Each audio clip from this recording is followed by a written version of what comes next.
Ceneda, 2 volte al mese, c'è una bella iniziativa che riguarda le persone non più giovanissime. È il gruppo VIP, che qualche malpensante potrebbe anagrammare con Veci in Pension.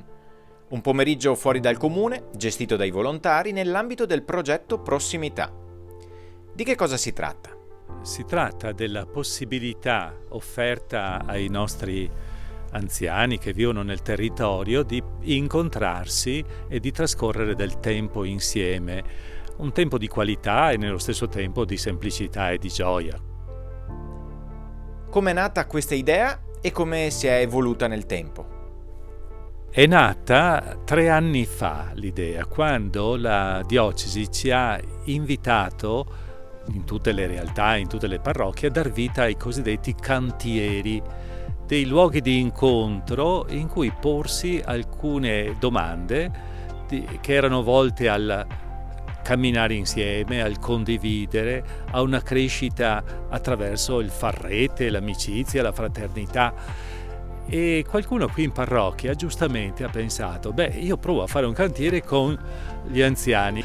E lei ha provato con un piccolo gruppetto di anziani allora, e ricordiamo ancora la foto che ha inviato successivamente al Consiglio Pastorale per raccontarci l'esperienza vissuta. Da lì è poi nato questo seguito, che è quello di cui stiamo illustrando adesso.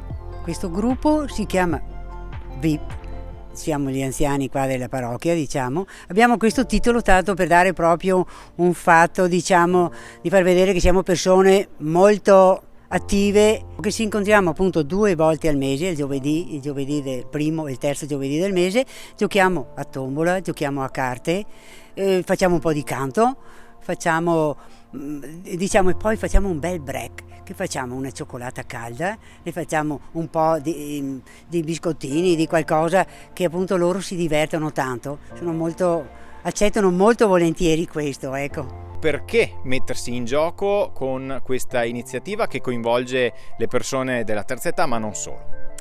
Allora, è da gennaio che mi sono inserita in questo gruppo, e anche per mettere in pratica quello che vuole essere il progetto della prossimità, cioè farsi vicini a persone semplici ma che possono anche essere in difficoltà, in questo caso anche sole. Mi è capitato di sentire una signora che diceva se non vengo qui passo anche giornate senza parlare con nessuno, no? Quindi l'importanza di essere vicini anche a queste persone.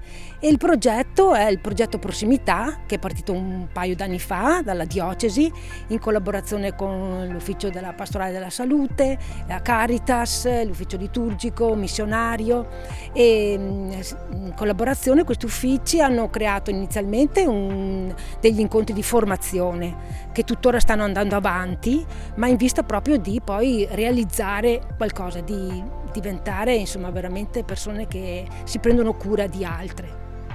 Ci sono state delle difficoltà iniziali e poi come è andato avanti il progetto? Come difficoltà, dico la verità, non ne ho avuto. Io ho trovato la collaborazione di 4 persone che mi hanno subito detto sì, vengo anch'io a darti una mano. È stato molto facile in questo modo. Diciamo, con questa collaborazione si può andare avanti. Vedo che anche loro sono contente, sono molto partecipi, per cui si può andare avanti. Certo che se fosse qualche personaggio in più, forse più giovani, perché siamo tutti un po' così, anche noi VIP. I giovani però non mancano, so che a volte fate incontrare le diverse generazioni. Sì, noi abbiamo dei giovani che a volte ce li invitiamo, vengono a giocare insieme, vengono a fargli un canto, poi abbiamo chi arriva anche con la chitarra che li fa cantare, e così passiamo qualche pomeriggio diverso, qualche volta facciamo anche qualche filmino, perché il parroco ci dà la possibilità della stanza di fare anche il filmino.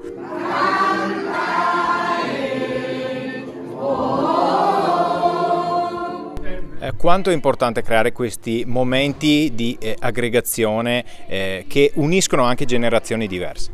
Ce n'è un bisogno molto profondo, perché la solitudine in particolare è proprio un tratto qualificante della vita sociale in questo nostro tempo, per cui una sete di fraternità, di condivisione e un bisogno anche di recuperare quelle che sono le ferite, le difficoltà che ciascuno porta dentro di sé, trova in questo spazio condiviso e comune una consolazione, una luce, una speranza, una grazia, un dono. Quanto è importante in questo momento storico prendersi cura delle persone più fragili? È molto importante perché vediamo che la solitudine avanza le persone in difficoltà e certamente non potremo fare tutto e ci vorranno accanto a noi persone anche più competenti a cui magari rimandare alcuni problemi, però essere presenti è importante, è importante. Per il futuro che cosa augura a questa iniziativa?